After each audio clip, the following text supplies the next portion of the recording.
மகிழ்ச்சி என்பது நம் மனதில் உள்ளது. அதை யாரும் நமக்கு வந்து கொடுக்க போவதில்லை. எந்த விதமான சூழ்நிலையிலும் நமக்கு நாமே ஏற்படுத்திக் கொள்வதுதான் சந்தோஷம். கண்டதையும் நினைத்து கொண்டு மனதை அலட்டி கொண்டிருக்காமல் இயல்பாக இருந்தாலே சந்தோஷம் நம்மிடம் எப்போதும் ஒட்டி கொண்டிருக்கும். ஒவ்வொருவருக்கும் ஒவ்வொரு விஷயம் மகிழ்ச்சியை கொடுக்கும். சிலர் தங்கள் குடும்பத்துடன் இருந்தாலே மகிழ்ச்சியை உணர்வார்கள். சிலருக்கு புத்தகங்கள் சந்தோஷத்தை கொடுக்கும். இன்னும் சிலருக்கு நண்பர்களோடு இருந்தால் சந்தோஷத்தை காண்பார்கள். சந்தோஷமாக இருப்பவர்கள் பொதுவாகவே யாருக்கும் தீமை நினைக்க மாட்டார்கள். பிரச்சனைகள் தரும் எந்த செயலையும் செய்ய மாட்டார்கள். இப்போது நாம் பார்க்க போகும் சில செயல்களை கடைபிடித்து வந்தால் நீங்கள் எப்போதும் மகிழ்ச்சியாக இருப்பீர்கள் என்பது உறுதி. நமக்கு எந்த ரூபத்தில் எப்போது பிரச்சனைகள் வரும் என்று சொல்ல முடியாது.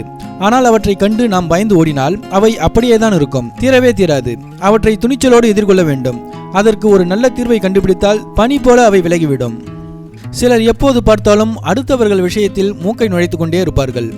ஆனால் கடைசியில் மூக்குடைப்பட்டுத்தான் திரும்புவார்கள். இந்த அவமானம் நமக்கு தேவையில்லாத ஒன்று. நம் வேலையை நாம் பார்த்து கொண்டிருந்தாலே போதும், சந்தோஷம் நம்முள் தாண்டவமாடும் என்பது திண்ணம். நெகட்டிவாக உள்ள எந்த விதமான கெட்ட விஷயங்களையும் எண்ணங்களையும் பழகக்கூடாது. அவை நம் வாழ்க்கையில் அறவே குறுக்கிடக்கூடாது. ஒருவேளை குறுக்கிட்டால் உங்களுக்கு பிடித்தவற்றை நினைத்தோ அல்லது பார்த்தோ ஒரு புன்னகை மட்டும் செய்யுங்கள். அவை ஓடி போகும். மேலும் கெட்ட எண்ணங்கள் கொண்டவர்களுடனும் சவகாசம் வைத்துக் கொள்ளவே கூடாது. நமக்கு யாராவது கெடுதல் செய்யும் போது வரிந்து கட்டிக்கொண்டு அவர்கள் மேல் பாயக்கூடாது. பொறுமை என்பது நமக்கு மிக மிக அவசியம். கெடுதல் செய்பவர்களை மன்னித்து மறந்து விடுங்கள். மன்னிப்பு தரும் சுகமே அலாதியானது. இந்த உலகில் ஒருவரை ஒருவர் விமர்சனம் செய்வது எப்போதும் நடப்பதுதான்.